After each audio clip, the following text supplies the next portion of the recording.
Halo semua, kembali lagi di channel Naik Level. Pada video kali ini saya akan coba membahas ya untuk pertama kalinya laporan bulanan yang setiap bulan ditampilkan di channel Telegram Naik Level ya teman-teman ya. Di sini kan ada beberapa laporan dan kali ini coba kita akan intip ya top gainers dan top losers di bulan Agustus 2024. Nah, kalau kita lihat ini ada 5 top gainers ya, naik multi bagger hanya dalam waktu 1 bulan. Ya, jadi ini bikin harta kita atau uang kita bisa naik 2 kali lipat, bahkan sampai 4 kali lipat, 5 kali lipat ya. Tapi ada juga saham yang membuat menjadi miskin mendadak, yaitu yang turun 66% sampai 41% atau kehilangan separuh harta atau uang kita jika membeli saham ini di bulan Agustus. Oke, kita akan cek ya struktur sahamnya saja karena kita nggak akan bahas ini perusahaan apa. Silahkan teman-teman bisa cek sendiri ya, karena teman-teman bisa akses itu ya. Nah, sekarang kita akan lihat dulu yang paling topnya dulu nih, Carwe. Ya, Carwe ini dia naik 547,5% ya. Nah, kita lihat di sini ya. Carwe, teman-teman ya. Ini saya besarin. Oke. Nah, kita lihat ya secara strukturnya, struktur sahamnya, Carwe ini semuanya ada di scriptless teman-teman ya, hanya 0,2% saja yang tidak scriptless. Dan kita lihat apa yang ada perubahan terjadi di top 3-nya ya. Di mana pengendalinya ini bergeser teman-teman dari foreign IP ke lokal CP. Jadi ini ada pergeseran atau penggantian pengendali ya. Dan kalau kita lihat di luar pengendali ini yang paling besar adalah lokal ID teman-teman ya. Jadi ini cukup jarang terjadi ya. Nah, namun kita cek lagi di bulan Agustus terutama siapa yang menaikkan harga sahamnya. Kita cek di sini teman-teman ya. Ini harga sahamnya di bulan Agustus. Ini dari tanggal 1 Agustus ya sampai ini 30 Agustus ya, sahamnya naik terus dan September ini juga masih lanjut naik. Ya, siapa yang menggerakkan harga sahamnya di bulan Agustus? Ternyata ini di luar dugaan, ternyata lokal ID teman-teman ya. Lokal ID yang menggerakkan harga sahamnya sampai naik 500%. Nah, namun kalau kita lihat jumlahnya di sini itu justru malah turun ya, jumlah dari orangnya atau investor retail lokalnya. Nah, kita lihat juga rata-ratanya juga malah naik. Berarti yang membeli itu adalah orang yang sudah pegang existing ya, dia melakukan averaging up. Nah, ini sih kalau tipenya seperti ini semestinya ini bukan investor retail pada umumnya ya, karena pada umumnya investor retail itu nggak pernah melakukan atau jarang sekali melakukan averaging up. Berarti kemungkinan ini ada orang yang berelasi menggunakan nama personal ya dengan perusahaan. Kemungkinannya seperti itu ya. Jadi kenaikan ini apakah akan terus berlanjut? Nah, itu kurang tahu juga teman-teman. Ini masa masuk FCA teman-teman ya. Oke, ini dari Carwe teman-teman ya. Dari Carwe bisa naik 500% ya dengan struktur sahamnya seperti ini ya. Kemudian ini juga terjadi karena ada pergantian pengendali ya. Pergantian pengendalinya kalau kita lihat di detail ini ya, lokal CP ini kapan dia bisa naik tinggi. Nah, sejak Januari ke Februari teman-teman ya. Januari ke Februari dia naik sangat tinggi ya. Nah, kemudian yang kedua kita akan cek IBFN ya, IBFN. Kita cek dulu di sini. IBFN ini juga sama, sahamnya masuk FCA ya. Ternyata FCA ini dimanfaatkan oleh beberapa emiten untuk menaikkan harga sahamnya teman-teman ya. IBFN ya naik terus ya. Kita cek ya struktur sahamnya. Oke ya, ini struktur sahamnya juga sama teman-teman ya, mirip-mirip dengan Carwe ya, hampir 100% semuanya scriptless, kemudian pengendalinya 73%, terbesar keduanya juga sama lokal ID. Dan kita lihat setahun terakhir lokal ID juga beli paling banyak ya. Kita lihat untuk di bulan Agustus ternyata nggak ada yang bergerak nih untuk sahamnya, teman-teman. Jadi artinya kita nggak bisa melihat siapa yang menggerakkan harga sahamnya, teman-teman ya. Apakah lokal CP yang bertransaksi antar lokal CP atau lokal ID antar lokal ID? Yang jelas dia tidak berpindah ke entitas lain ya. Ya, jadi kemungkinannya ini sih lokal ID ke lokal ID juga, teman-teman. Tapi kita nggak ngerti ya. Ini cukup menarik ya IBFN ya. Jadi memang seolah-olah dia hanya transaksi dari satu pihak ke pihak lain yang mungkin sudah saling mengenal gitu ya, atau saling mengerti. Ya, jadi kemungkinannya seperti itu karena ini tidak berpindah entitas ya. Ada potensi ke situ, teman-teman ya. Ini IBFN, teman-teman ya. IBFN ini dia naiknya cukup tinggi 350%. Nah, kemudian TIRT ya. TIRT ini kita cek dulu. TIRT.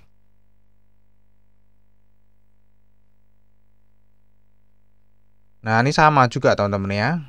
Nah, jadi ternyata ada manfaatnya juga nih sekarang ya. FCA baru kerasa manfaatnya sekarang ya. Sahamnya bisa naik dengan mudahnya ya, tanpa disuspensi.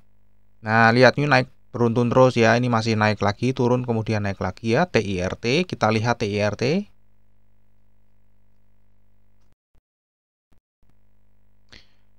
Ya, ini mirip-mirip juga, teman-teman ya. Struktur sahamnya ini mirip-mirip nih ya, yang naik ratusan persen dalam waktu 1 bulan di bulan Agustus ya. Mirip-mirip dari Agustus ke Agustus ini transaksinya sedikit. Pengendali juga scriptless. Di luar pengendali paling banyak ini lokal ID, investor retail lokal. Tapi kalau kita lihat investor retail lokalnya ini sedikit, teman-teman ya, hanya sekitar 2000-an. Kita lihat siapa yang menggerakkan sahamnya di bulan Agustus. Ya, ternyata ini sama ya transaksinya. Berarti transaksinya hanya ada di bulan Agustus ini, teman-teman ya. Yang beli lokal CP hanya dengan 200.000 lot saja, harganya bisa naik 290,9% ya. Kita lihat volumenya, teman-teman ya. Coba saya hitung 53 ya, sehari 186 juta ya transaksinya sehari ya, selama 20 hari terakhir ya. Jadi multi baggernya nggak begitu besar ya, nggak bisa uang besar ya, hanya sekitar 186 jutaan per hari transaksinya. Itu pun transaksi jual beli, teman-teman ya. Oke, ini TIRT. Kemudian ada saham tamu. Kita cek ya saham tamu. Ya, ini sama, teman-teman ya. Ini juga ini ada pernah saya bahas ya ternyata ya. Masih naik dan saya memprediksi ranging malah ini naik terus ya. Saya pernah bahas ini karena ada apa? Garis-garis teknikalnya ya. Nah, kita cek ya saham tamu ya, saham tamu.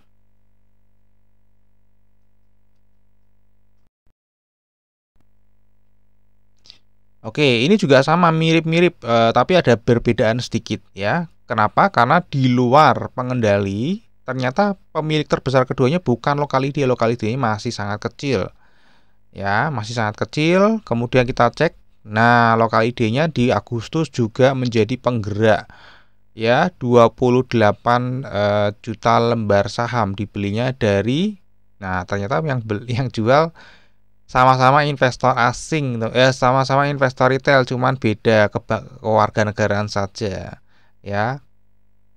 Ini saya sudah pernah bahas ya, mungkin teman-teman bisa cek ya di analisa lebih lengkapnya. Pastinya penjelasannya lebih detail di situ ya. Di sini kita hanya ngulik-ngulik saja untuk masalah struktur sahamnya yang naik-naik ini, teman-teman ya. Oke, kemudian tamu naik 288,9%. Kemudian terakhir nih Tempo ya, TMPO. Ini setahu saya sudah disuspend sahamnya TMPO. Nah, cek ya. Nah, ini disuspend, teman-teman ya. Karena naiknya mendadak banget, cepat banget ya. Kita lihat ya. Kenaikannya mendadak banget, jadi mungkin harus belajar dari emiten yang lain ya, teman-teman Tempo ini ya. Nah, ini naiknya tiba-tiba nih di tengah bulan langsung naik ya. Kalau tadi yang lain-lain kan eh, apa setiap hari berkelanjutan, nggak tiba-tiba mendadak seperti ini ya. Kemudian disuspend per tanggal 29 Agustus ya. Kita lihat tempo ya pergerakannya seperti apa.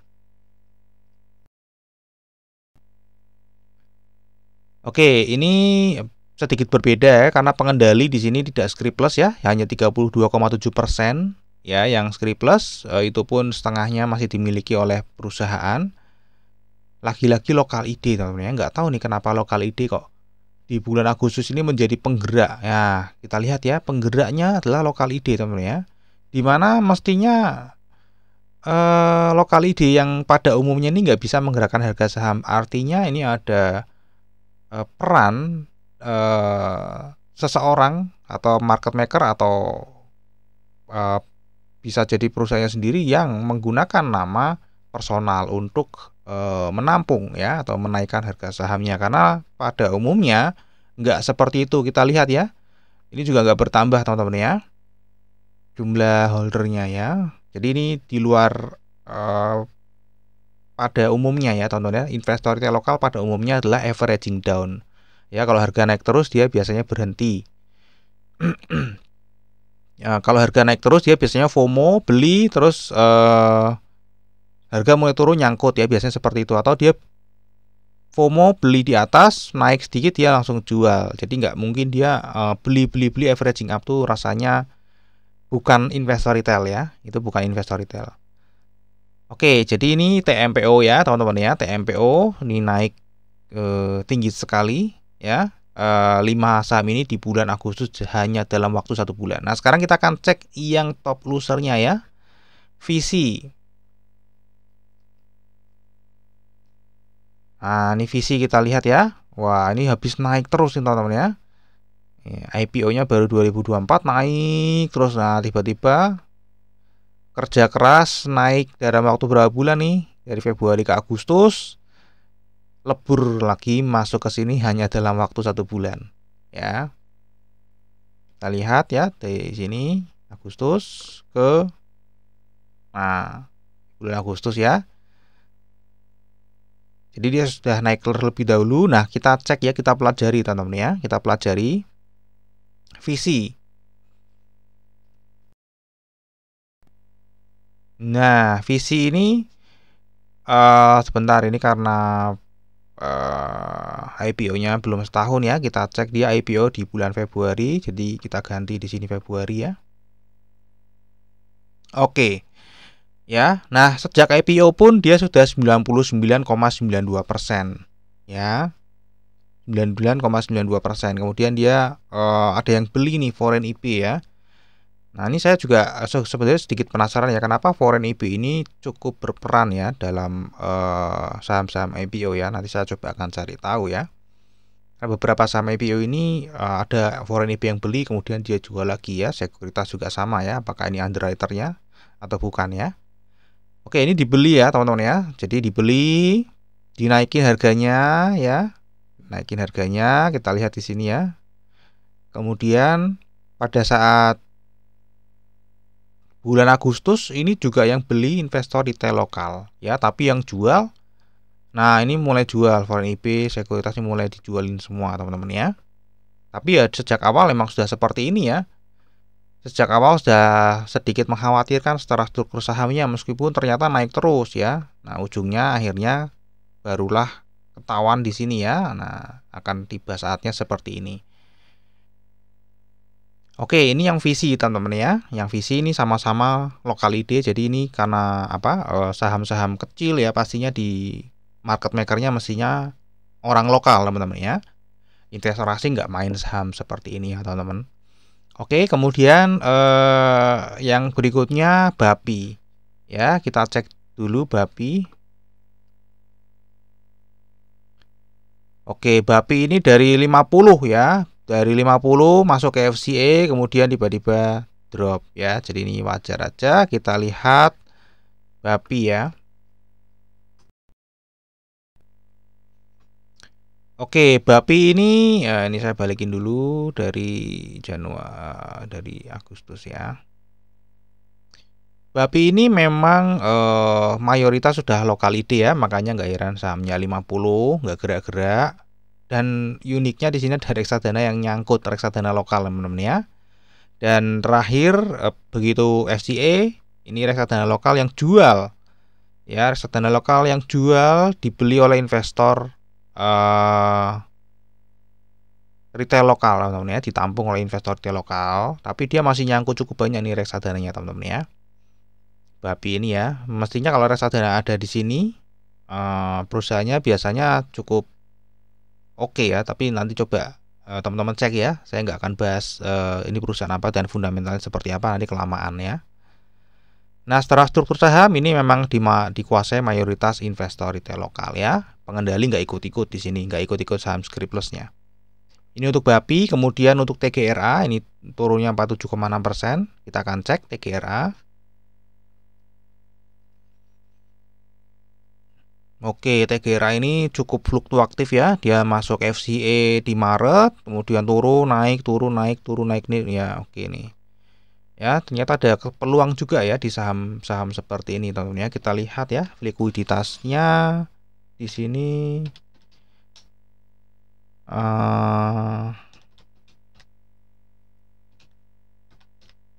sehari cuma 11 juta teman-teman ya. Jadi ini nggak besar ya, nggak besar ya. Jadi nggak ada orang yang jatuh miskin tiba-tiba di sini ya, karena transaksinya cuma 11 jutaan. Jadi nggak mungkin orang bisa dapat barang banyak di sini ya. Jadi serugi-ruginya ya minimal 5 juta, 10 jutaan lah ya. Nggak bikin miskin gitu ya. Oke, sekarang kita akan cek ya TGRA setelah struktur sahamnya. Oke, ini lagi-lagi TGRA ini ternyata lokal ID menjadi pengendali ya teman-teman. Saya coba cek dulu sebentar apakah TGRA ini pengendalinya menggunakan nama personal ya. TGRA pengendalinya pakai nama personal enggak ya? Oh enggak, ternyata teman-teman ya. Pengendalinya ini ada yang nama personal tapi pemodal nasionalnya. Wah, ini berarti memang pengendalinya sudah investor retail publik ini namanya, investor retail lokal publik ya. Jadi ini saham yang cukup sulit ya menurut saya. Karena kepemilikan investor retail lokalnya terlalu tinggi ya, di atas 50%. Jadi pengendali itu kalah jumlahnya dengan investor retail lokal ya. Ini sahamnya cukup riskan ya, dan kita lihat di sini lagi-lagi ada reksadana yang nyangkut ya. Nanti coba saya akan bahas ya reksadana apa ini yang nyangkut ya. Saya akan coba cari tahu reksadana apa yang nyangkut di saham-saham yang seperti ini ya. Oke, kemudian TGRA, kemudian Zebra ya. Zebra ini saya dulu pernah punya ya. Nah, saya dulu pernah punya teman-teman ya. Waktu harganya sideways seperti ini, saya pernah punya ya. Tapi harga karena ada akumulasi terus oleh investor asing. Tapi setelah investor asing akumulasinya berhenti, saya jual. Kita lihat ya. Nah, ini ya Zebra ya. Pengendalinya masih oke. Lokal ID-nya sebenarnya oke teman-teman ya. Makanya waktu itu kenapa saya beli. Lokal ID-nya kecil dan turun terus. Ya, yang beli ini foreign IB, lagi-lagi foreign IB ya teman-teman ya. Ini yang beli terus dan ada sekuritas ya. Nah, kita lihat ya untuk bulan Agustus turun tajam, ini yang jual sekuritas, yang beli investor retail lokal. Nah, untungnya saya sudah jual. Saya jualnya kapan lupa ya. Yang jelas kita lihat ya investor asing di sini. Waktu itu investor asing masih akumulasi terus ya. Jadi saya masih beli. Nah, mungkin Desember ya. Ini sudah mulai kadang jual, kadang beli. Nominalnya juga nggak banyak. Saya akhirnya jual ya.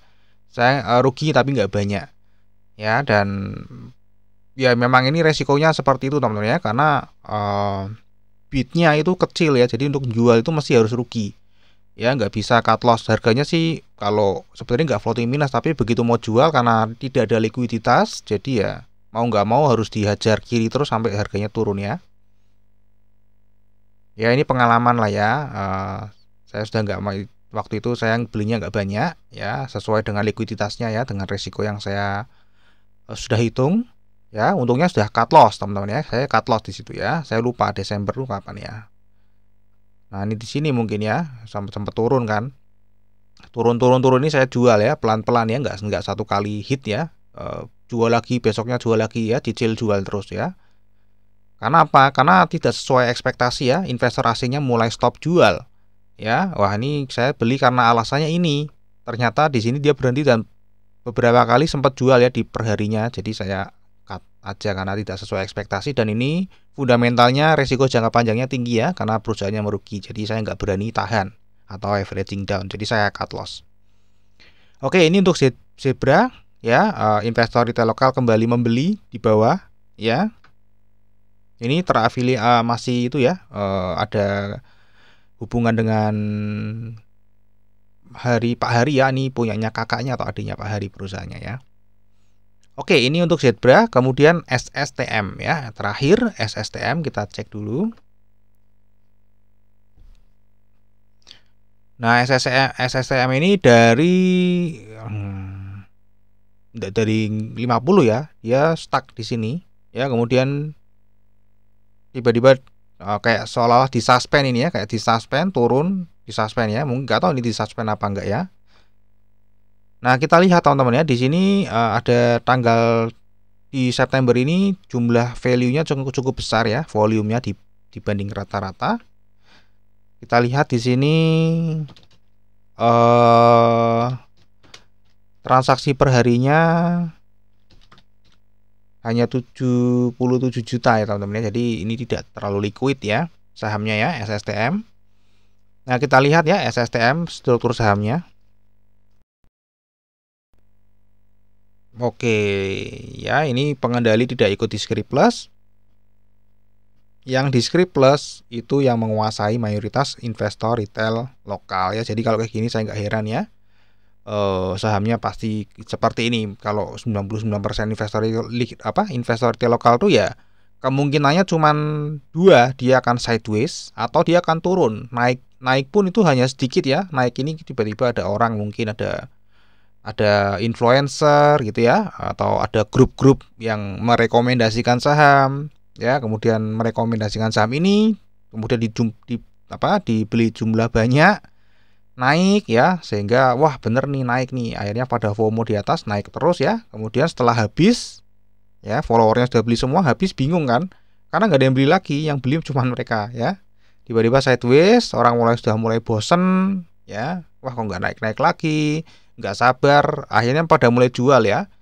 Seperti itu ya. Itu kalau fenomena 99% atau 90% ke atas dipegang oleh investor retail lokal ya.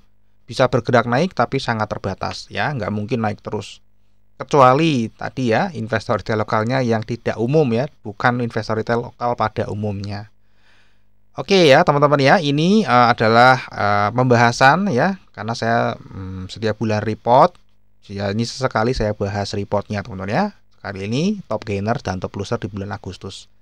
Oke, semoga dari video ini teman-teman bisa sedikit menambah pengetahuan ya mengenai struktur saham ya, yang berpengaruh terhadap pergerakan harga saham. Oke, sampai di sini dulu aja videonya. Kita akan ketemu lagi di video yang berikutnya.